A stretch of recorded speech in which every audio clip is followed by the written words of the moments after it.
मतः परतरम नान्यत् किंचिदस्ति धनंजय मयि सर्वमिदं प्रोतं शूद्रे मणिगणाय।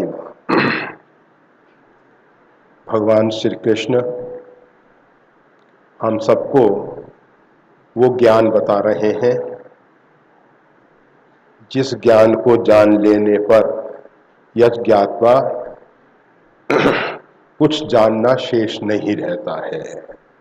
अर्थात उस परमात्मा के स्वरूप को अगर हम जान जाएं, परमात्मा क्या है, परमात्मा कैसा है, उसको हम समझ जाएं, तो फिर कुछ जानना शेष नहीं रहता है।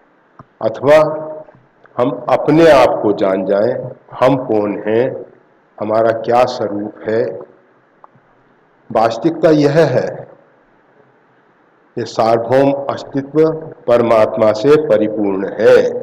परमात्मा के अतिरिक्त किंचित मात्र भी दूसरी सत्ता नहीं है, किंचित मात्र भी दूसरी सत्ता नहीं है। गीता में महात्मा के लक्षण बताते हुए भगवान कहते हैं वासुदेवम सर्वमिति स महात्मा। वासुदेवम सर्वमिति, ये सर्व जो कुछ दिखाई दे रहा है वो वासुदेव का स्वरूप है। वासुदेव अर्थात जो सब में वास करता है, जिसमें संपूर्ण चराचर निवास करते हैं, वही है वासुदेव। वासुदेव पद पंकरहु दंपति मन अतिलाग, द्वादश अक्षर मंत्र पुनः जपहि सहित अनुराग। मनु शत्रुपा जो है द्वादश अक्षर का मंत्र जप रहे।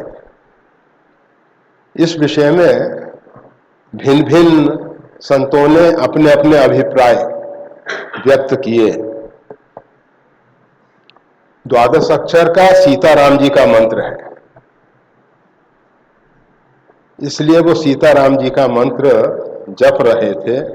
6 अक्षर का सीता जी का, 6 अक्षर का राम जी का, जुगल मंत्र 12 अक्षर का है, इसलिए भगवान सीताराम जी वहां प्रकट हुए हैं। परंतु उसमें जब कहा गया वासुदेव पद पंकुरु दंपति मन अतिलाग, तो सीधा सा लोगों के दिमाग में जो भरा हुआ है ओम नमो भगवते वासुदेवाय, ये भी द्वादश अक्षर का है। जो भी मंत्र जपा, परिणाम स्वरूप परमात्मा श्री राम नील सरोवरो नीलमणि नील नीलधर श्याम लाजहि तन शोभा निरट कोटि कोटि सत्कार, उस रूप में परमात्मा का प्राकट्य होता है। उनके मन में जो स्वरूप बस शिव मन माई, यही कारण मुनि जतन कराई, जो भुसुंडी मन मानस हंसा सगुन अगुण जय निगम प्रशंसा, सो स्वरूप देखई भरि लोचन कृपा करो प्रणतारित मोचन। उनके मन में एक भाव था कि जो स्वरूप बस शिव मन माई। शंकर जी के मन में जो स्वरूप बसता है,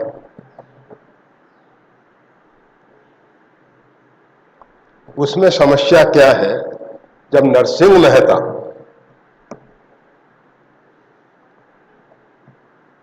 शिवालय में कुछ दिन निराहार रह के भगवान शंकर के सानिध्य में पड़े रहे, शरीर शिथिल हो चुका था। भगवान शंकर ने देखा किसी गृहस्थ के यहाँ कोई अतिथि आता है और वो भूखा प्यासा पड़ा रहता है, तो उसका पुण्य सुकृत नष्ट हो जाता है। यमराज के यहाँ जब नचिकेता गया तो यमराज तो कहीं बाहर गए हुए थे। उनकी धर्मपत्नी ने यही विचार किया कि अपने यहाँ अतिथि आया है और अगर अतिथि भूखा रह गया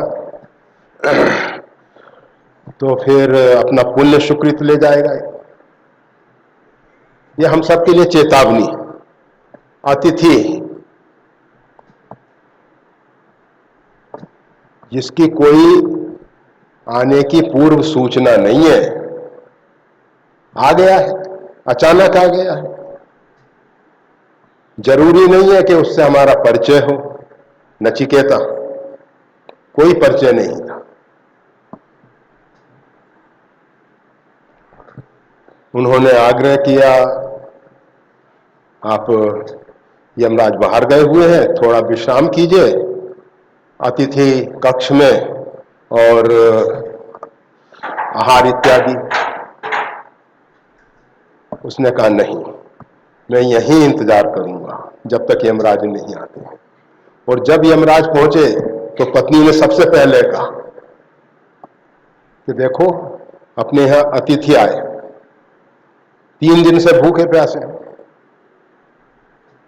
ऐसा अतिथि अग्नि के सदृश होता है, अगर उसको संतुष्ट नहीं किया गया तो जला के खाक कर देगा।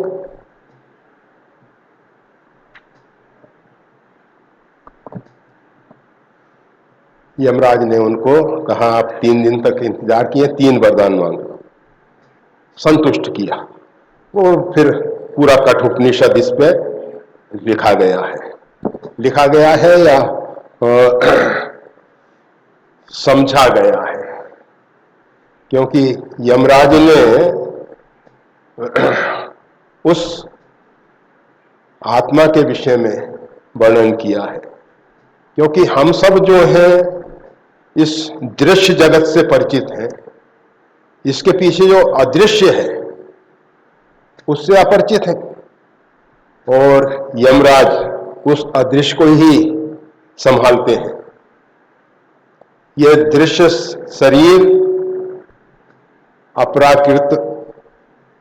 अपरा प्रकृति की कीर्ति यहां का यहां पड़ा रह जाता है। इन पंचमहाभूत से हम बहुत अच्छे ढंग से परिचित हो चुके हैं, परंतु इतना जानने के बाद भी हम कुछ नहीं जानते। मन में अभिमान है, अहंकार है कि इन पंचमहाभूतों को हम समझ गए, परंतु भगवान ने जब बताया ये मेरी प्रकृति है, उस रूप में हम अभी तक स्वीकार नहीं कर सके। ये परमात्मा की प्रकृति है, परमात्मा का स्वभाव है। ऐसा कैसा स्वभाव है भगवान का? पृथ्वी, जल, वायु, अग्नि, आकाश, ऐसा स्वभाव है परमात्मा।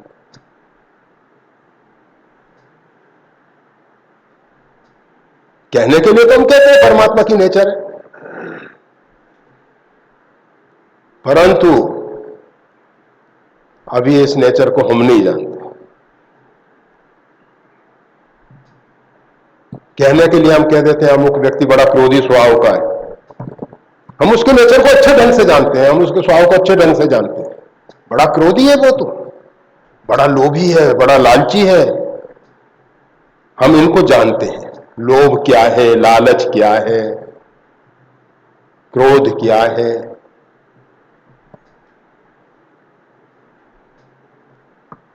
परंतु परमात्मा के स्वभाव को हम नहीं जानते हैं, क्योंकि परमात्मा जो है इन पंच महाभूतों के अतिरिक्त मन, बुद्धि, अहंकार ये भी उसमें है।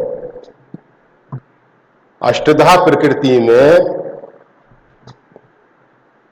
मन, बुद्धि, अहंकार भी है।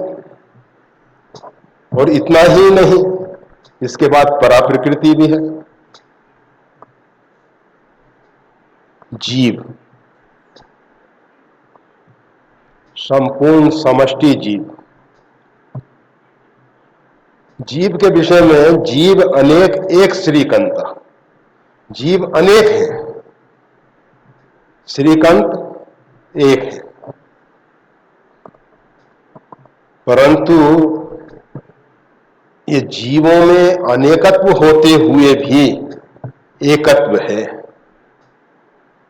तत्वतः जैसे हमने पानी की बूंदें भिन्न भिन्न स्थानों पर रख दी, मतलब कभी कभी आप देखते हो ना, बारिश होती है तो कहीं कहीं बूंदें पड़ गई हैं सब जगह, परंतु वो पानी एक है।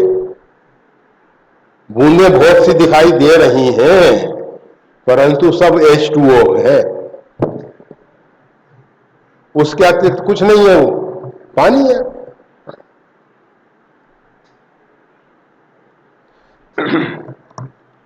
हम जिस दिन समझ जाएंगे कि ये सब परमात्मा की अभिव्यक्ति है, परमात्मा ही अपने आप को इन भिन्न भिन्न नाम रूप में व्यक्त कर रहे हैं,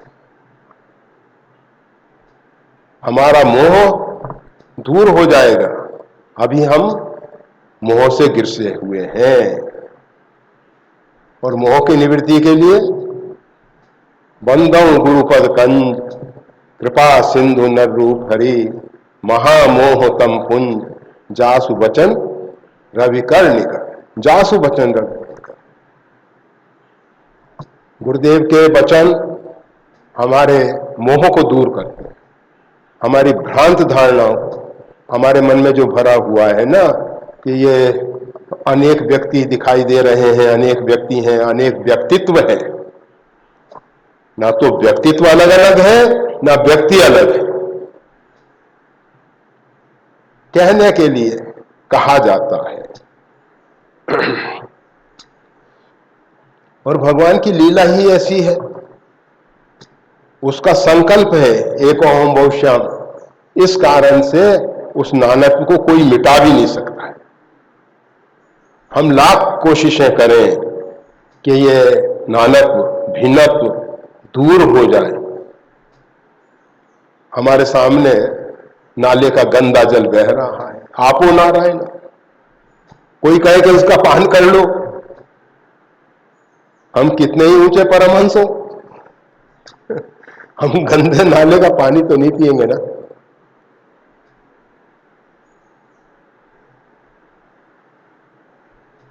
गीता में भगवान ने एक बहुत महत्वपूर्ण बात कही, पंडिता समदर्शिना। समवर्तना नहीं, पंडित जो है समदर्शी होता है।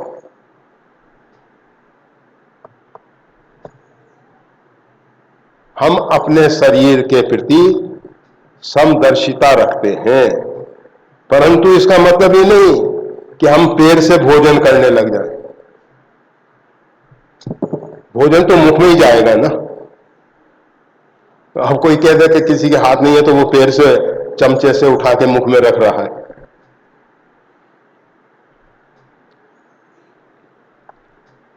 भोजन मुख से ही होता है, देखा नेत्र से ही जाता है। सब अंग हमारे हैं और सब में हम हैं, हमसे ये कोई भी भिन्न नहीं है। इसी प्रकार से पंडिता समवर्तना नहीं, समवर्तन वाला पंडित नहीं होता है, पंडिता समदर्शिना, समदर्शी। तो हम ये बता रहे थे, भगवान शंकर ने देखा नरसिंह मेहता,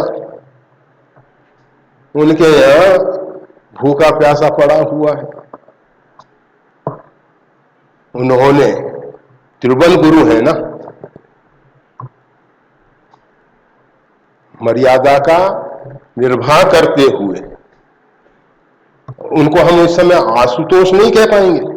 आशुतोष होते तो 3 दिन क्यों लगने थे, तब तो तत्काल ही कार्य हो जाना चाहिए था ना।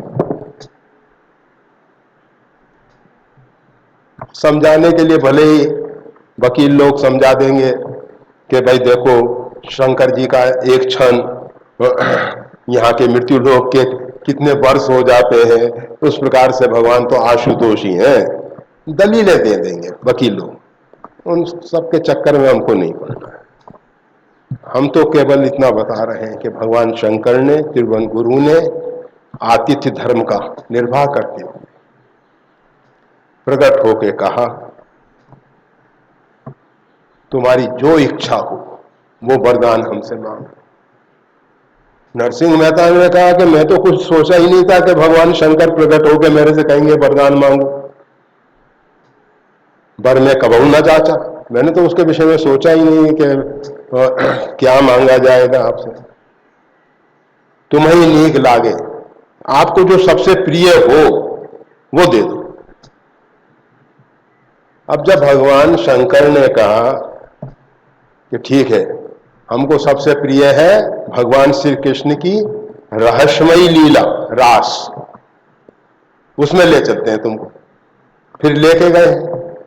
तो हम केवल इतना बताना चाहते थे, भगवान शंकर के मन में जो स्वरूप मन शिव मन माई,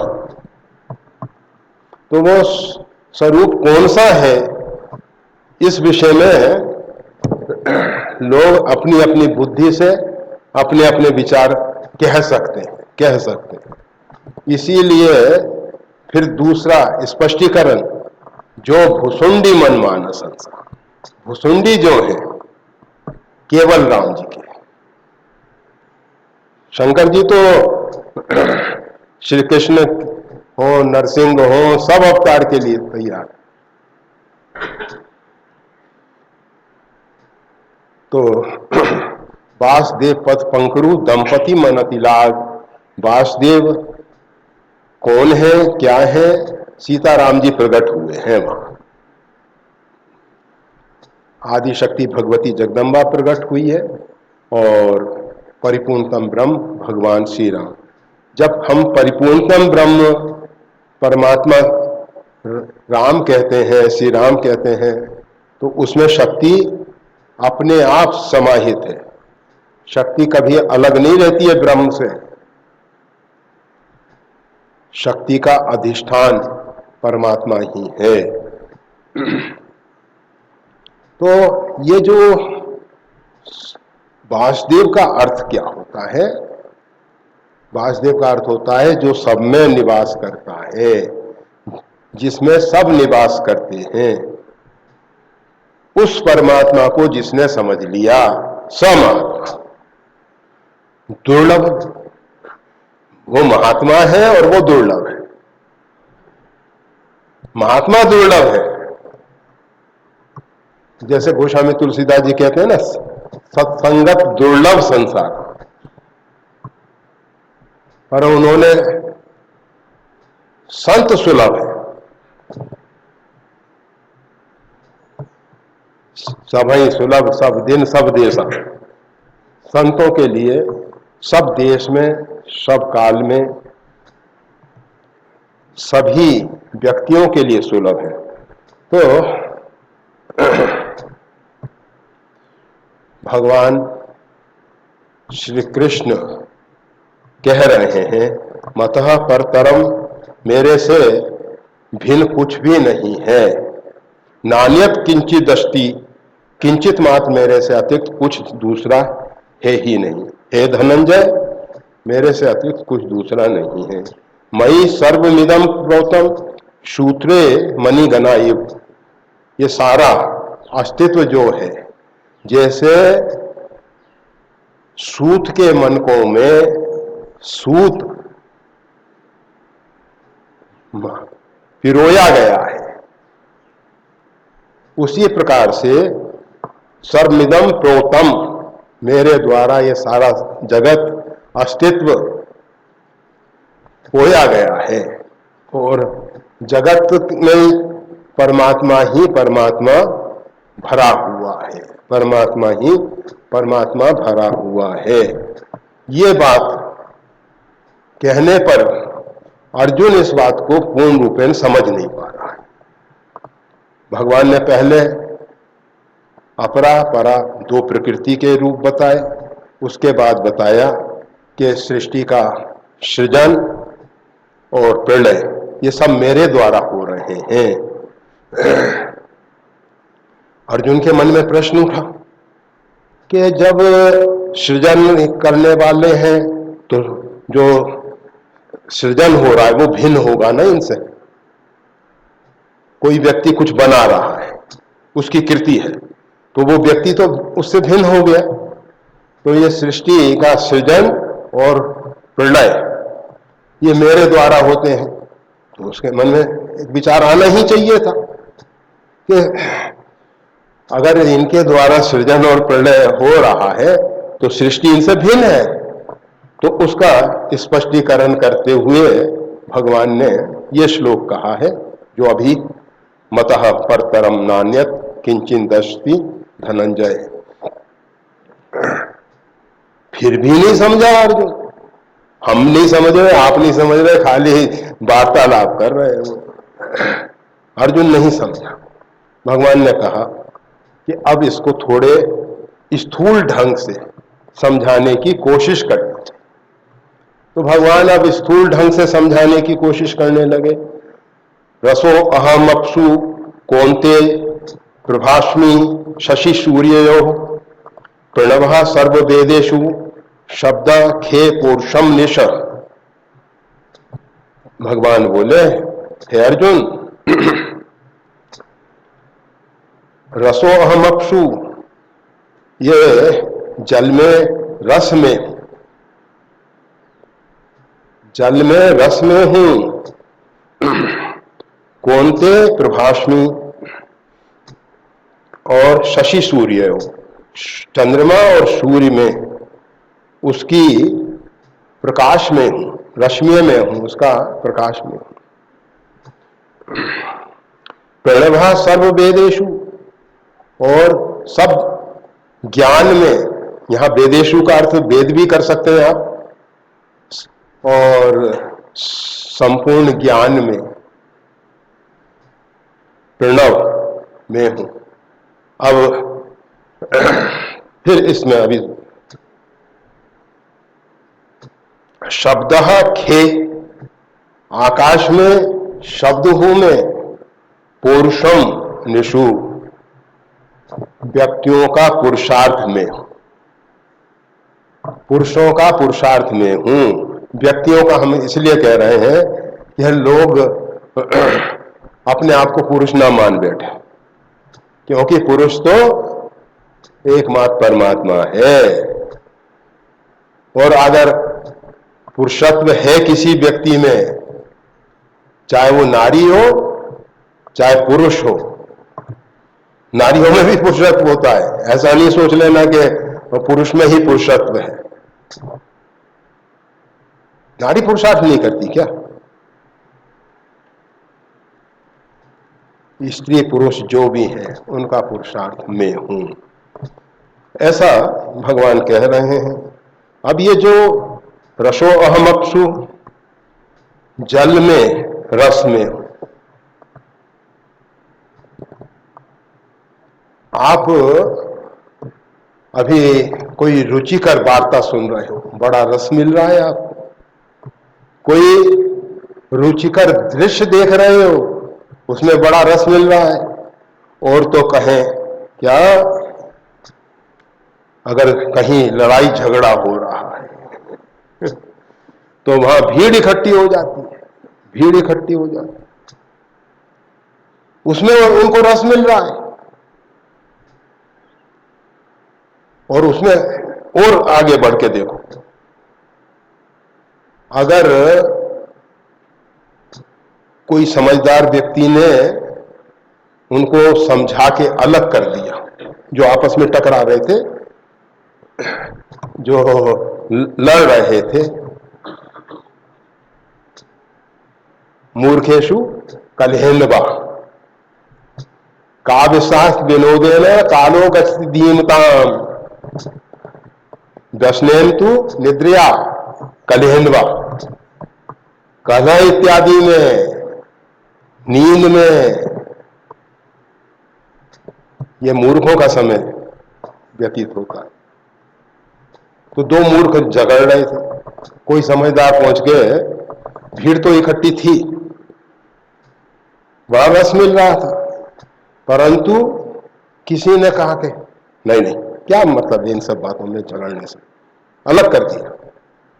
भीड़ वहां से चल दी, परंतु अरे बेकार इतना समय बर्बाद किया, कुछ परिणाम ही नहीं आया। वो परिणाम की चिंता कर रहे थे कि कुछ तो परिणाम आएगा इसका, परंतु कुछ परिणाम नहीं आया, नहीं आया। रस किसमें था? परिणाम में। ये भिन्न भिन्न प्रकार का रस, जहां भी ये रस है तो भगवान तो यहां कहते हैं रसो अहम अपसु, परंतु वास्तविक में ये रस जो है भगवान ने यहाँ जल में जो रस है उसकी पंच महाभूतों के अंतर्गत की बात है, तो इसलिए वो जल में रस बता रहे हैं। और वास्तविक में होता क्या है, हमारे अंदर भिन्न भिन्न प्रकार के प्रवाही निकलते हैं। शरीर में भिन्न भिन्न प्रकार की ग्रंथियां हैं, ग्लैंड्स हैं, जिसमें से भिन्न भिन्न प्रकार का प्रवाही निकलता है। ये रस भिन्न भिन्न प्रकार का रस निकलता है। भिन्न भिन्न परिस्थितियों में भिन्न भिन्न प्रकार का ये रस आता है। तो भगवान कह रहे हैं रसो अहमअप्सु, कौनते, कौनते मतलब कुंती पुत्र अर्जुन, उससे पहले उसको धनंजय कहा, उससे पहले पार्थ कहा,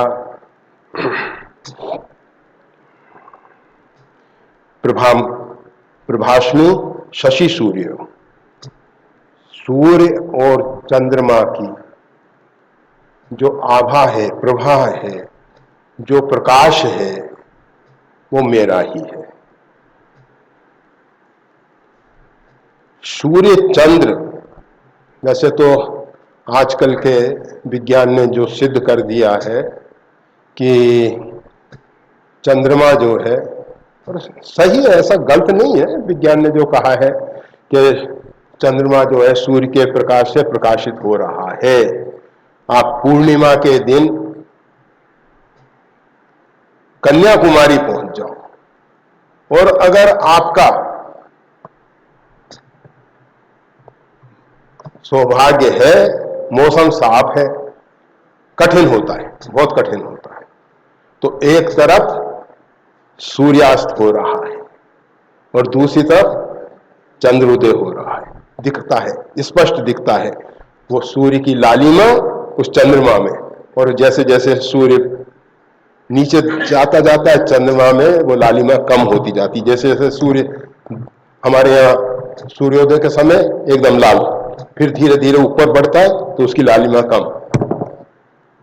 वैसे उसमें कोई ऐसा परिवर्तन नहीं होता, ये हमारे सब दृष्टि का खेल है और वायुमंडल के जैसी स्थिति है उसका असर है।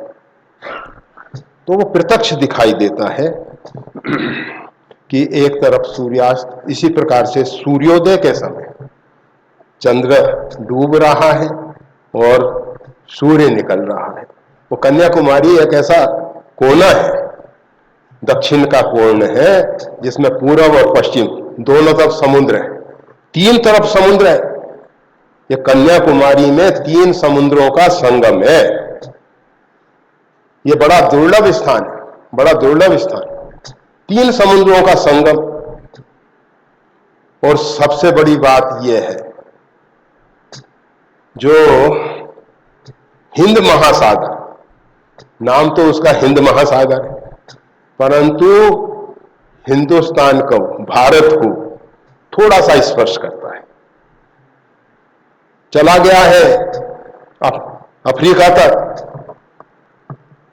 परंतु भारत का स्पर्श थोड़ा सा करता है। इतना बड़ा तीर्थ, और दूसरे जगह भारत में हिंद महासागर कहीं नहीं है। एक तरफ बंगाल का, एक तरफ अरब का, अरब सागर, एक तरफ बंगाल का, 3 समुद्रों का संगम। जिस पवित्र भूमि पे जब 2 नदियों का, 3 नदियों का संगम होता है, तो हम उसको कहते हैं तीर्थ राज प्रयाग। और जहां तीर्थाधिपति समुद्र था, तीर्थाधिपति जो तीर्थों का भी स्वामी है, और 3 समुद्रों का संगम, कितना पावन स्थान हो। परंतु देश का दुर्भाग्य वहां संगम से थोड़ी दूरी पे एक व्यक्ति ने जमीन खरीदकर हनुमान जी का एक बहुत बड़ा विग्रह, पाषाण का विग्रह बहुत विशाल स्थापित किया, परंतु ईसाइयों को पसंद नहीं आया, मुसलमानों को पसंद नहीं आया। ईसाई कलेक्टर, ईसाई चीफ मिनिस्टर उस व्यक्ति से कहा इस विग्रह को हटा लो। उसने कहा मैंने इसकी प्रतिष्ठा की है, मैं नहीं हटा सकता इसको, मैं नहीं हटा सकता। बुलाया, मंत्री जी ने बुलाया,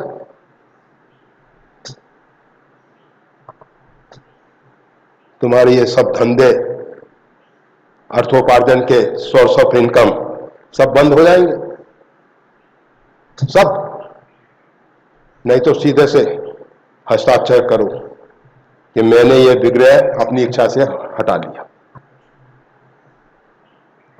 लोगों की दृष्टि में वो तो नहीं थे गुरु गोविंद सिंह जी के पुत्र के दीवार में चुन दिए गए, कंठ तक, ओष्ठ तक दीवार चुनी गई, अभी भी इस्लाम कबूल लो, नहीं, पूरा चुन दिया गया। उतना धैर्य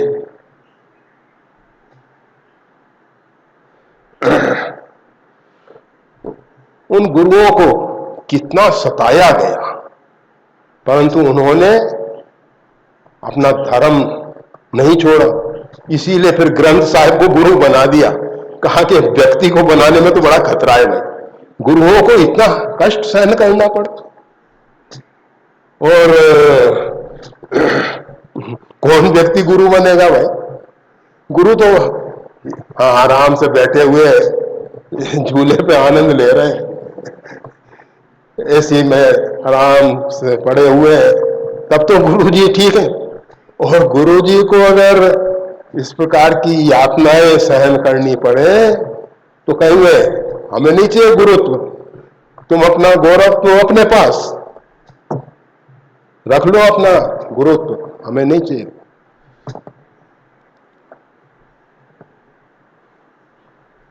व्यक्ति हस्ताक्षर करके आ गया। करके आने के बाद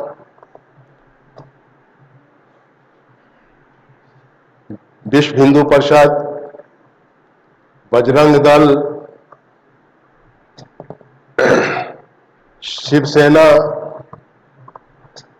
सबको मालूम पड़ा कि ऐसा ऐसा हो गया है, कभी भी इस विग्रह को ये लोग हटा देंगे।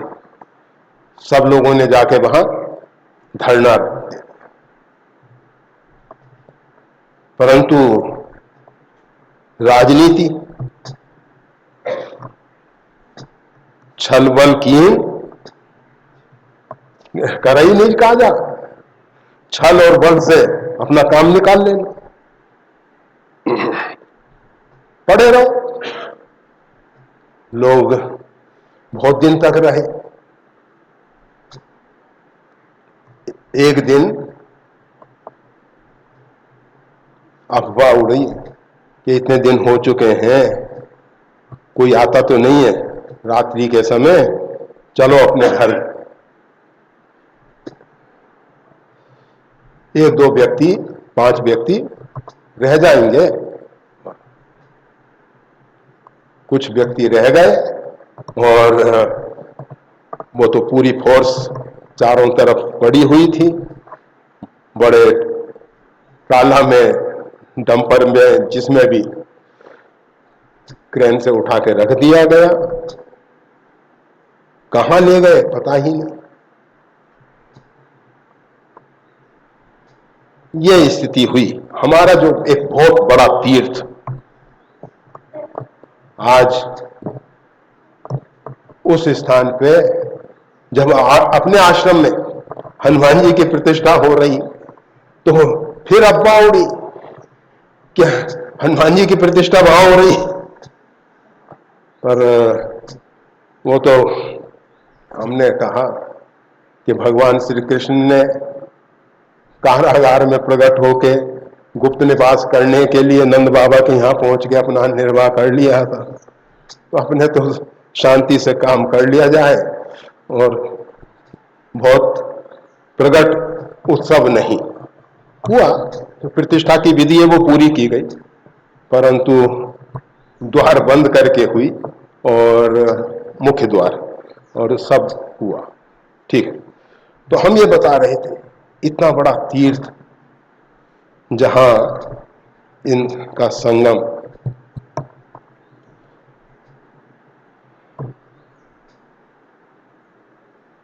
हाँ, तो वो सूर्य और चंद्रमा में जो कन्याकुमारी उसके साथ जुड़ी तो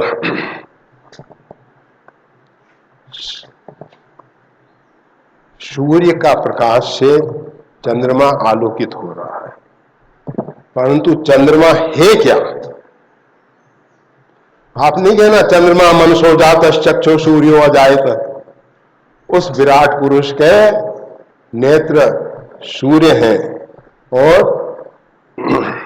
चंद्रमा मन है, परंतु यहां यह बात नहीं कही जा रही। यहां भगवान श्री कृष्ण सीधी सी बात कह रहे हैं कि सूर्य और चंद्र में जो प्रकाश है वो मेरा ही स्वरूप है। सूर्य ठंडा होने पर पृथ्वी के रूप में आया, पृथ्वी का एक टुकड़ा चंद्रमा के रूप में आया है, मतलब सूर्य का ही एक टुकड़ा है चंद्र, और सूर्य के प्रकाश से ही प्रकाशित हो रहा है। सूर्य में अभी जितनी भी धातुएं हैं गैस रूप में है, और उनमें वो परमाणुओं का विभाजन हो रहा है, परमाणु टूट रहे हैं और ऊर्जा निकल रही है, उससे उतनी ऊष्मा, उतनी गर्मी यहां पृथ्वी तक आ रही है। 1,86,000 मील प्रति सेकंड की गति से चलने वाला प्रकाश 8 मिनट में पृथ्वी पे आता है। अंदाज लगाओ कितनी दूरी है सूर्य की हमारे यहां से, पृथ्वी से बहुत दूरी है, बहुत दूरी है, परंतु इतनी गर्मी। सूर्य जब ग्रीष्म काल में बड़े दिन होते हैं, 14 घंटे का दिन हो जाता है, कितनी गर्मी होती है।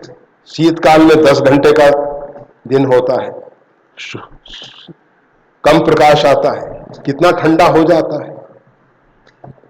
सूर्य की दूरी बढ़ती है, पृथ्वी पे ठंडी होती है।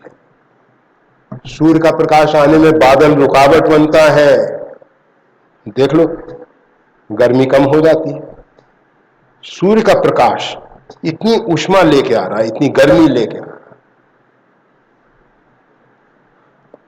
लोग तर्क देते हैं मास दिवस का दिवस वहां 1 महीने का दिन हो गया, कितने लोग गर्मी में मर गए होंगे।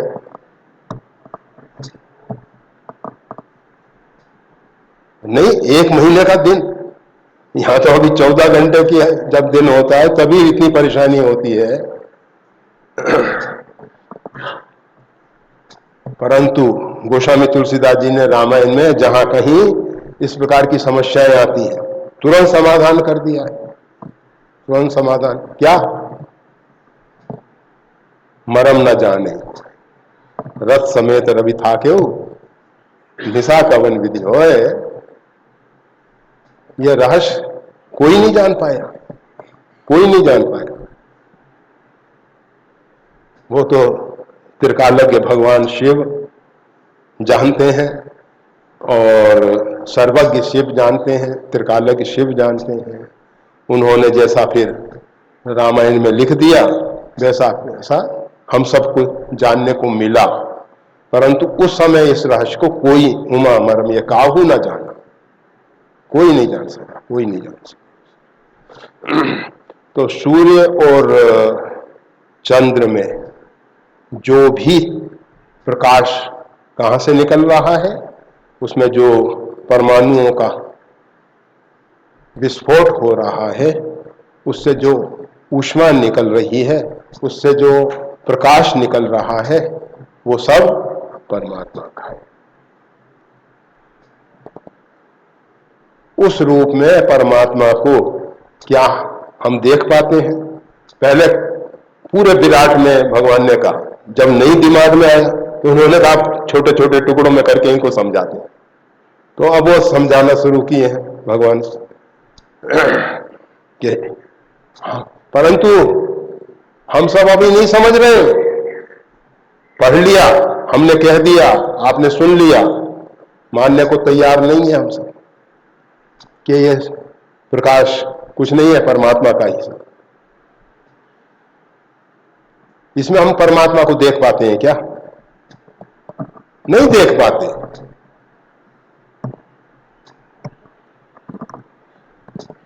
गुरु द्रोणाचार्य कहे, धनुर्विद्या पढ़ने से पूर्व एक पाठ तुमको सिखाया जाता, सत्यम वद धर्मम चर, सत्य बोलो। दूसरे दिन सबने पाठ सुना दिया। युधिष्ठिर का नंबर आया, कहा गुरुदेव अभी पाठ याद नहीं। क्या 2 बातें तुम याद नहीं रख सके? ठीक है, कोई बात नहीं, कल याद करके। 2 दिन, 3 दिन, 1 सप्ताह। गुरुदेव, अरे कैसी जड़ बुद्धि है तुम्हारी? सत्यम वद धर्मम च, इतना पाठ याद नहीं हो रहा तुमको? कहा गुरुदेव, जब तक मेरे को यह दृढ़ विश्वास न हो जाए कि मैं कभी भी किसी भी परिस्थिति में असत्य भाषण नहीं करूंगा, तब तक कैसे कह दूं कि मैं पाठ याद कर लिया। सत्यम वद, पता नहीं जीवन में कैसी परिस्थितियां आएंगी, क्या होगा। तो हम सब पाठ पढ़ लेते हैं, पाठ याद कर लेते हैं, गीता याद कर लेते हैं, परंतु जीवन में चरितार्थ नहीं होता। तब तक सुना ना सुना बराबर है। हम तो एक सीधा सा उदाहरण देते हैं कि एक व्यक्ति से कहा 1 लोटा पानी लिया, वो सुन के बैठा रहा, नहीं लाया, तो इसका मतलब उसने सुना ही नहीं, सुनी अनसुनी कर दी ना। कहते हैं ना, ऐसा सुनी अनसुनी कर दी। उस पर अगर कार्य नहीं किया गया, क्रिया नहीं की गई, तो ये जब ये बातें हमको समझ में आएंगी, जब जिस प्रकार से भगवान बता रहे हैं, रसो अहम अप्सु, जहां जहां रस है, कथा में है, चरित्र में है, संसार के कृत्यों में है, भोजन में है, परंतु हमेशा इस रस को खोजोगे आप तो इसकी खोज में बड़ी कठिनाई आएगी आपके साथ। भोजन में रस नहीं है, प्रिय भोजन में भी रस नहीं है। अब आप देखो, हम आपको बताएं, बड़ा रुचिकर बहुत अच्छा भोजन बनाया है, सुबह से शाम तक लगे रहे हैं, परिश्रम किया है, बहुत अच्छा भोजन बना, हम पाने बैठे हैं, रस आ रहा है, बड़ा अच्छा स्वादिष्ट, देखने से लाल टपकने लग गई, और जब आया सामने, हमने पाया बड़ा रस मिला, बड़ा रस मिला, और उसी समय आके कह दिया जिसके प्रति हमारा बहुत अधिक लगाव है, दुर्घटनाग्रस्त हो गए, वो छूट गया भोजन, रस समाप्त। कहां से आया था ये रस? कहां से उत्पन्न हुआ था? भोजन में नहीं है यह रस। जिस रस की बात भगवान श्री कृष्ण कर रहे हैं, उस आपको को लगता है कि हम समझ गए, सब समझ गए गीता, अरे ये तो बहुत आसानी से समझ गए हम तो, परंतु अभी तो हमें मालूम ही नहीं है ये रस पैदा कहां से होता है, कहां से आता है, किस प्रकार। ये भगवान का ही स्वरूप है, जल में रस मेरा ही स्वरूप। खोजो रस कहां से आता है।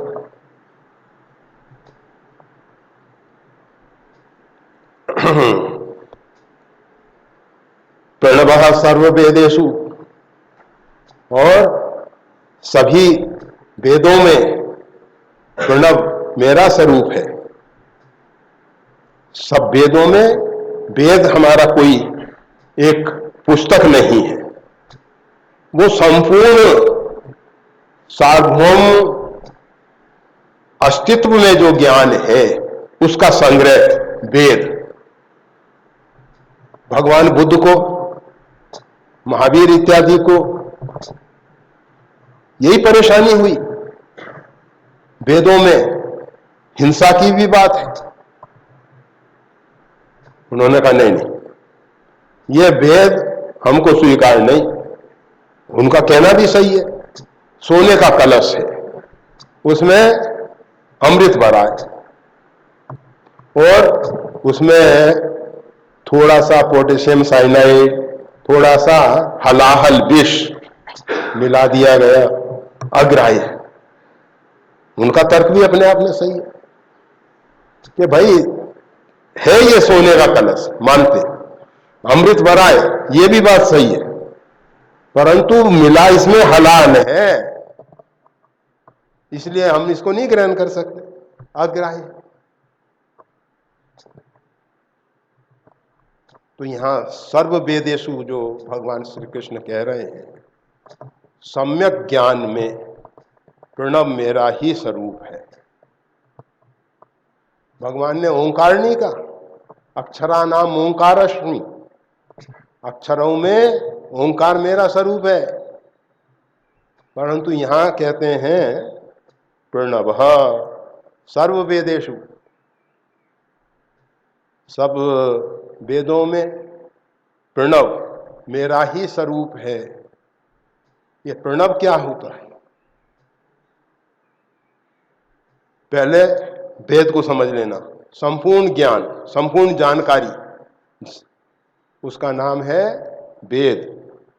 वेदों में किसी एक व्यक्ति के लिए नहीं बनाया गया है कि नहीं नहीं केवल सात्विक व्यक्तियों के लिए है, केवल राजसी व्यक्तियों के लिए है, तामसी व्यक्तियों के लिए, ऐसा कुछ नहीं है। वेद वेद सबके लिए है, ज्ञान जानकारी सबके लिए है। यह थोड़ी होता है कि गन्ने की मधुरता ब्राह्मण को, क्षत्रिय को, वैश्य के, शूद्र को, किसी वर्ग विशेष के लिए, किसी व्यक्ति विशेष के लिए अलग अलग होगी क्या? जो है जैसा है सबके लिए है। तो ये तो बाद में कि वेद का अधिकार इनको है, इनको है, इनको है, इसीलिए हमने उसका उस प्रकार से अर्थ नहीं करते हुए, भले ही टीकाकार कुछ भी करते रहे अर्थ, वेदों में ओंकार मेरा ही स्वरूप है नहीं, हम कहते हैं संपूर्ण जानकारियों में, संपूर्ण ज्ञान में प्रणव मेरा ही स्वरूप है। प्रणव प्रकृष्ट करके जो नूतन है, जो हमेशा नया बना रहता है। जानकारी बासी हो गई बेकार, उसमें नूतनता बनी रहनी चाहिए, नवीनता बनी रहनी चाहिए। और ये जो प्रणव ध्वनि है, इसके विषय में दो तीन नाम दिए हैं। वैसे प्रणव का एक अर्थ, ओंकार का अर्थ, प्रणव का अर्थ परमात्मा है। परमात्मा ही ओंकार स्वरूप है। परमात्मा का नाम महर्षि पतंजलि जो है योग दर्शन में कहते हैं, उस परमात्मा का नाम ओंकार है, ओम है। ऋषियों ने उस परमात्मा को ओम नाम से पुकारा है, परंतु उसको कहीं कहीं उद्गीत कहा गया है, कहीं कहीं उसको प्रणव कहा गया है, यहाँ प्रणव कहा गया है। अर्थात प्रकृष्ट करके जो नूतन है, नवीन है, जो नित्य नूतन है, वो जो है वो परमात्मा का स्वरूप है। ज्ञान नित्य नूतन है, इसीलिए विज्ञान रोज नई नई खोजें देता है और पहली खोजों को कभी कभी कहता है कि वो नहीं, अब ये जो है ये सही है। जब तक वो खोज नहीं आई तब तक वो सही लग रहा था, और जब उसके आगे की आ जाती तो वो फीका लगता है, वो बेकार लगता है। इसी प्रकार से जानकारियों में अभी तक जो आपके पास जानकारी है वो ठीक है, वो ही प्रणव है, और उसमें जब कुछ सुधार करके आ गई फिर वो हो गई, मतलब नित्य नूतन है। जानकारियों में, ज्ञान में प्रणव मेरा ही स्वरूप है। शब्द खे, आकाश में शब्द मेरा स्वरूप है। आकाश को आप कैसे पहचानो? आकाश स्पेस अर्थात अवकाश, खाली जगह, उसको आकाश कहते हैं ना। आकाश को आप नहीं पहचान सकते, उसमें शब्द, वो परमात्मा आकाश का स्वरूप है। आकाश में शब्द जो हो रहा है, और आप सब आश्चर्यचकित हो गए अगर आप जहां किसी प्रकार की ध्वनि नहीं है, इतना शांत वातावरण है, वहां भी आकाश की ध्वनि है, आकाश का गुण है, शब्द वो है, उसमें है। उसको नहीं पकड़ पाते, हम सब नहीं सुन पाते, वो एक अलग बात है। ये सृष्टि का जो विकास हुआ है, आकाश से पहले क्या था? शब्द। आकाश उसका स्थूल स्वरूप है, शब्द का आकाश। जबकि आकाश हमको लगता है बहुत सूक्ष्म है, परंतु आकाश से भी और उससे भी सूक्ष्म शब्द से भी चिदाकाश, चिन्मय आकाश, चिदाकाश भाषम, भगवान शंकर का उसमें वास है। तो शब्द खे, आकाश में शब्द मेरा ही स्वरूप है। पौरुषम निशः, पुरुषों का पुरुषत्व में हूं, व्यक्तियों का, हम पुरुषों का नहीं कहेंगे, हम कहेंगे व्यक्तियों का।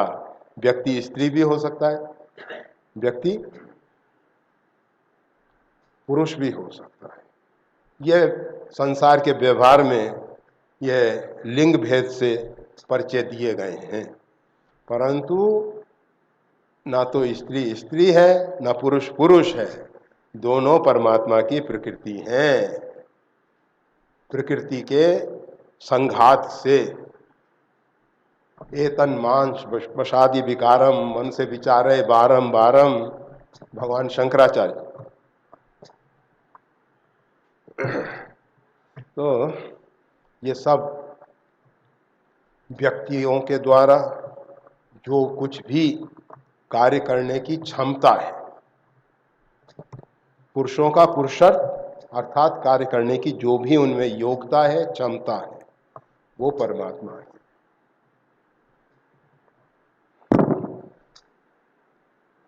इसके बाद घड़ी कह रही है कि इतना ही बहुत है, अगर डाइजेस्ट हो जाए तो। भोजन को डाइजेस्ट 3 घंटे में कर लोगे आप, गरिष्ठ नहीं है तो। गरिष्ठ है तो 12 घंटे में कर लोगे, कर ही लोगे, परंतु गीता कितने जन्मों में डाइजेस्ट हो पाती है वो कहना कठिन है, वो कहना कठिन।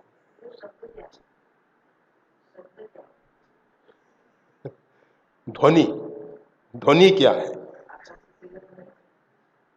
हाँ,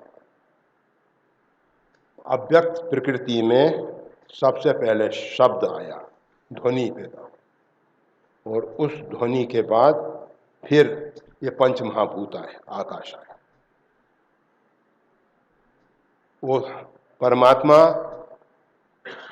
सबसे पहले, उस परमात्मा में संकल्प एक ओम भविष्य, क्या है ये शब्द।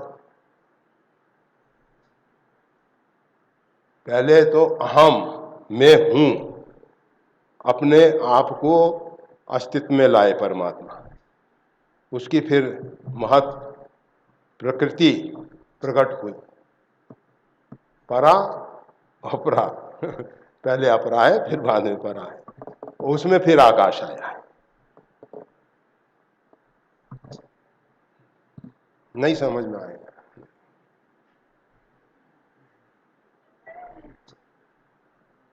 अब क्या करें, समझाया समझे नहीं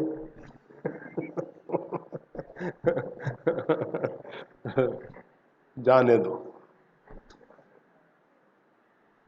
और वो भगवान ने कहा कि कोई इसको आश्चर्यवत कहता है, कोई आश्चर्यवत सुनता है, और कहने सुनने के बाद भी ये इतना गहन तत्व है, समझ में नहीं नहीं।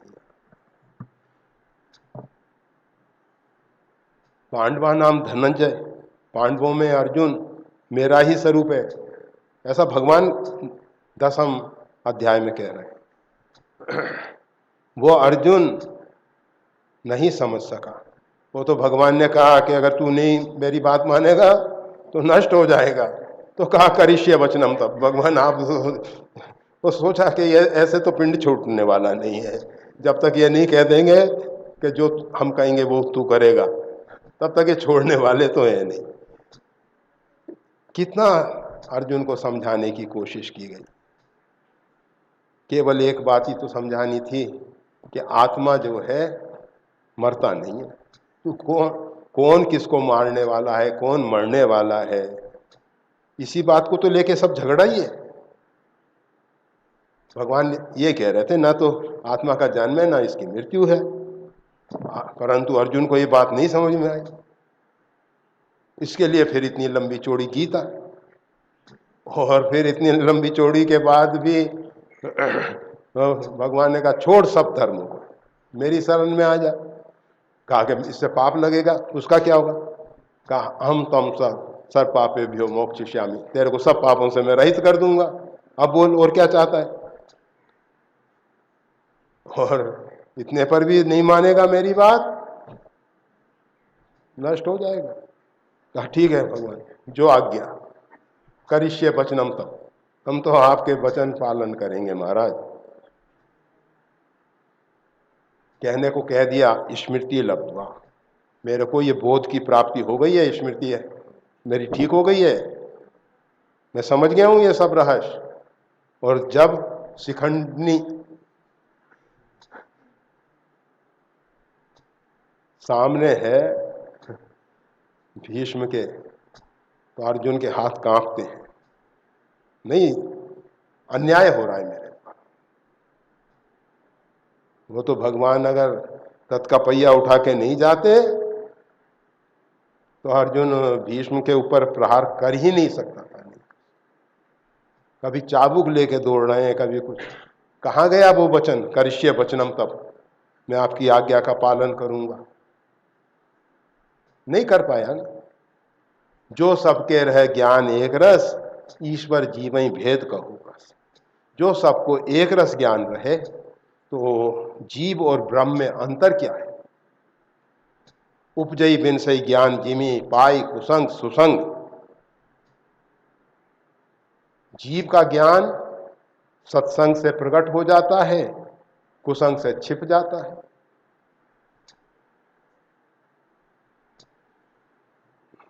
11:30 हो चुका है। जय श्री राम।